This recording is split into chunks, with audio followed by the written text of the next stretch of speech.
Well, here we are again. 4 years after 1989 by Taylor Swift just sort of broke the convention of what a Taylor Swift review was. Well, we have Reputation to talk about.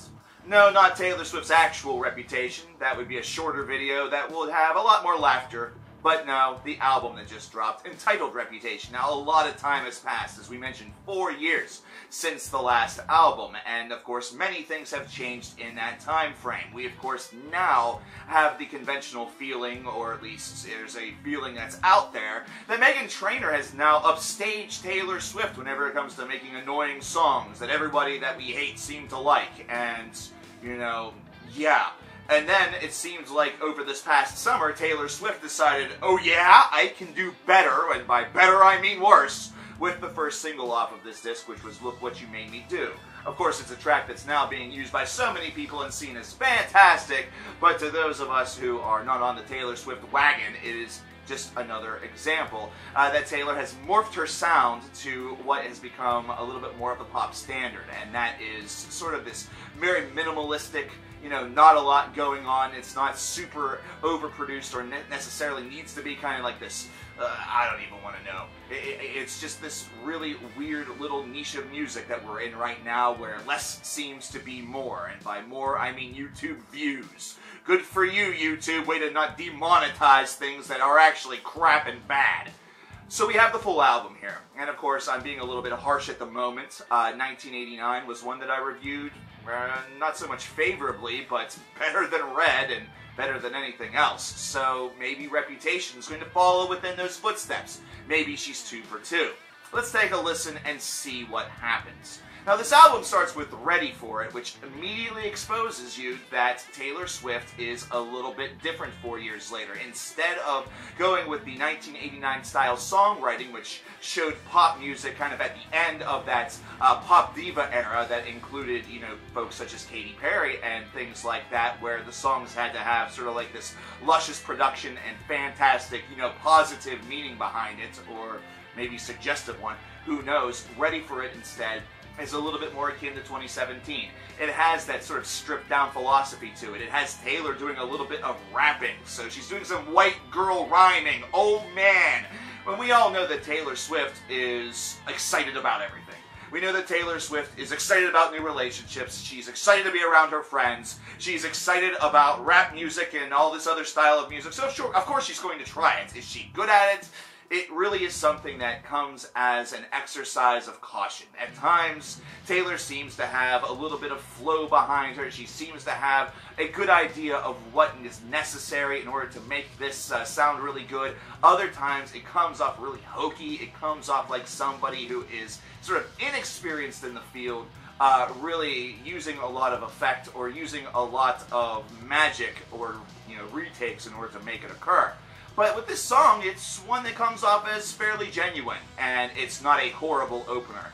Endgame, on the other hand, the second track features Ed Sheeran and Future, which of course everybody is just looking at this like, what in the world does this have to do with Taylor Swift?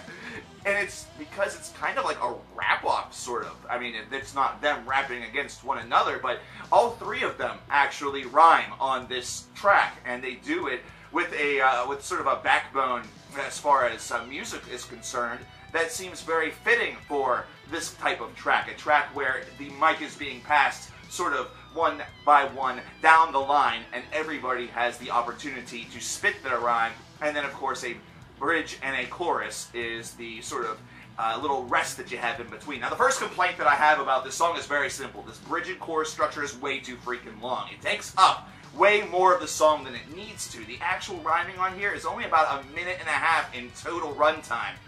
And based off of that, and also based off of the rhyming itself, we could have really used with that being reversed. Maybe having rhyming be a little bit more of what you hear, as opposed to this bridge and this chorus, because this song, it's good.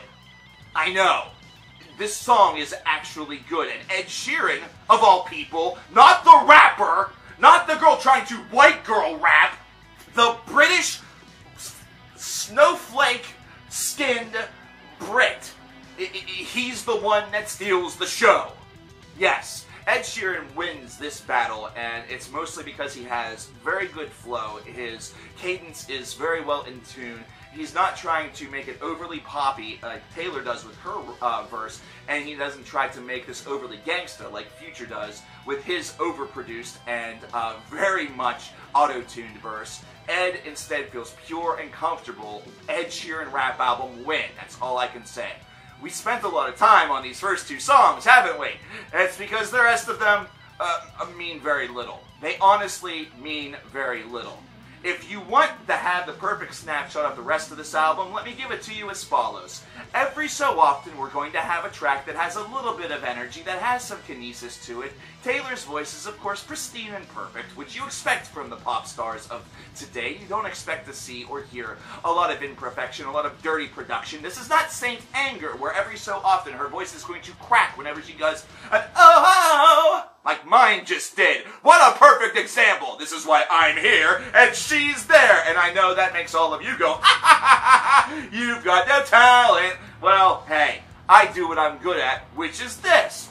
So, the remainder of this album also is filled with a lot of this minimalistic pop that we've been hearing over the course of the past, I would say, 18 months or so. You know, stuff that if you remixed it a little bit, it would fit perfectly in a club. She was getting played in clubs just fine, mind you, but it's really a pop music that has served the philosophy of the time instead of her deciding to sort of go her own way.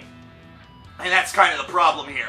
Taylor's never going to be an artist that's going to go her own way, considering, for one, she's excited about everything, which, can you really blame her? I mean, whatever. She's got $10 trillion and can't find love because she's got $10 trillion and standards that are higher than Cheech Marion and Tommy Chong. But this is also something where Taylor's music, as a result, doesn't work as well. It doesn't have that same punch or panache. Endgame comes as one of the tracks that has the most kinesis, whereas a song such as New Year's Day is one that has a little bit more mobility, considering it's a slower song that works very well to Taylor trying to be sweet. The rest of these tracks just feel like they've been scissored out, like a lot of the pop music these days, like we've been saying. It's really music that doesn't have a lot of that energy that makes Taylor Swift sometimes such a fun artist to listen to. I can't believe I just said that! Jesus Lord, strike that from the record! Somebody come with a large knife and slay me! No, it's actually the truth. The truth is that part of the reason why Taylor Swift songs are so infectious is because it usually boasts a lot of kinesis. It's not a lot of mid-range stuff, or if it is, it's something that serves the purpose very well. It has a very hooky element to it that causes the earworm to fully take hold. You don't get a lot of that on this album. You're not going to listen to a track like So It Goes or Gorgeous or King of My Heart and immediately feel that same philosophy. Hell, you don't even get that technically from Look What You Made Me Do, but I guess that really doesn't matter. And really, that's the thing. It doesn't matter anymore. Taylor Swift has made such a name for herself that the fans aren't going to think she puts out a bad album, period. It doesn't matter what she does right now, and the reason for it is because those of her who liked her as a country singer, I guess, knew that she was going to be branching out in the pop. It was just, the writing was not just on the walls, it was painted. It was painted in layers. It was almost like you came to a new place and decided to put the whole thing in red. Yeah, I understand. Hey, Taylor Swift joke. He's so funny! But no, they knew she was going to branch out in the pop. They know that she likes a little bit of rap, that she's going to basically stay with the pop convention. She doesn't need to reinvent the wheel. Instead, they're just going to blindly follow like a bunch of people. This is not like heavy metal. This is not like rock music. This isn't like a lot of other things, or a lot of other styles of music where you're going to be criticized and critiqued from album to album to album. No, instead with pop, considering it's the hot ticket, it's basically what's running the universe right now. It's going to be seen as fantastic one way or the other. That's just how it goes. And it's revolting. Especially considering this album has a lot more to do, or a lot more of a philosophy with Red than 1989. 1989 had variety in its songwriting and also was able to maintain some of that catchiness that always keeps Taylor fans coming back. with the Red, you had a lot of tracks that were very similar in context, and it did serve a purpose, and it did serve a fan base. I think that's called fan service, you anime fans, bunch of fucking nerds. But instead, we have, with this album, one that seems to be fan servicing the current generation of pop music, which sounds like a really smart idea, and thus far it has been, considering the singles that have been dropped have done very good numbers, both on the radio and YouTube. They are infectious, but that was going to happen anyway. Please, do not look too deeply into this. It was going to occur one way or the other. Now, is this lacking of kinesis, this more stripped down, sort of scissored out approach, something that works with Taylor and her voice? It actually kind of does in places, considering her voice can lend itself whenever she's kind of operating at a whisper or a talk volume very well. It's something that gives it a little bit more of that mobility that is maybe being asked of these songs. But musically speaking, it feels very dull. It feels very listless. Not to mention, it feels way too similar. Where was the variety that was the spice of life of the first two tracks, or really all of 1989? Where is some of that kinesis? Is this all about becoming an adult and growing up? Is this what that is? Is this what growing up is? Losing all of your energy? Wow, what a message that is. That's a dark son of a bitchin' message. That's all that I can say. Because really, if Taylor wanted to continue to apply to everybody, or if Taylor really wanted to continue to feel very relatable, at least to me, that kinesis needs to return. We need to have a little bit more up-tempo. We need to have a little bit more bad blood and a little bit less So It Goes. We need a little bit more blank space and a little bit less of This Is Why We Can't Have Nice Things. These are all songs that don't feel memorable. They're dull. The only people they're going to be memorable to are Taylor Swift fans, and the problem there is that they're the goddamn majority, so it's going to be seen as goddamn memorable to everybody else. And they're going to make sure that you know it. They're going to be like, you don't know this song? It's everywhere. All you have to do is go to YouTube and type in something, anything. It doesn't matter. Type in Tamagotchi and Taylor Swift will pop up, and you'll get to hear all of these songs. Listen to them. You gotta listen to them. She's so pure of heart and pure of mind. She's so wonderful. Oh, she's growing up now. Now she's getting a little bit bold and brash. She's working with Future and Ed Sheeran. She's doing this and that, and oh my God! Oh, this feels like a curse. It feels like so much regression took place, even though the music itself and what Taylor's actually done is moving forward, you know, evolving, showing a different side. And that's the bad thing here. It's one of those things where this is an evolution in the wrong direction, even though the musical evolution is in a direction that most people will say is moving forward toward growth. And I don't see it. And I don't think a lot of people see it. That aren't immediately linked to the Taylor fan base. And I don't think this is something that's going to be seen as memorable of an album in the long run whenever you consider whatever happens next. Will she continue down the pop cycle and continue to release albums that are very much snapshots of pop music at the time? I really think so. I think this is a cycle that's going to end maybe whenever she gets into her mid-30s or maybe her early 30s. We can wonder and hope. Which is coming up, so actually mid-30s is a better guesstimate. And then I think she's going to go back to, you know, trying to find her own voice as opposed to trying to cater to everyone else's. I'm not going to give this album a score. I don't recommend it. I really don't. But it's too late. It really doesn't matter. I'm a week late on this album review, and that means that already there's been a million people that have bought it. So I'm not the type of person to recommend you an album of this caliber anyway. That's just not my style. It's not what I traditionally talk about.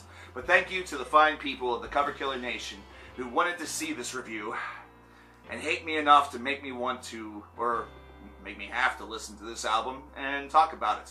I'm actually kind of thankful about it because of Endgame, because that track's actually kind of catchy and fun, and I like it.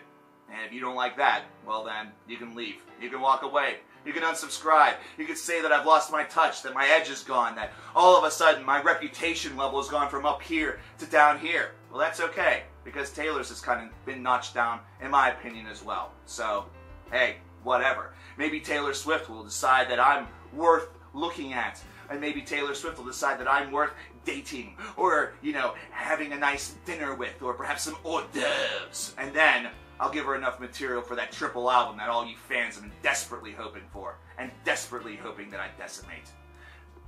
Thank you very much, and let me know what you think about Reputation in the comments below. I'm Cover Killer Nation. I hate you all.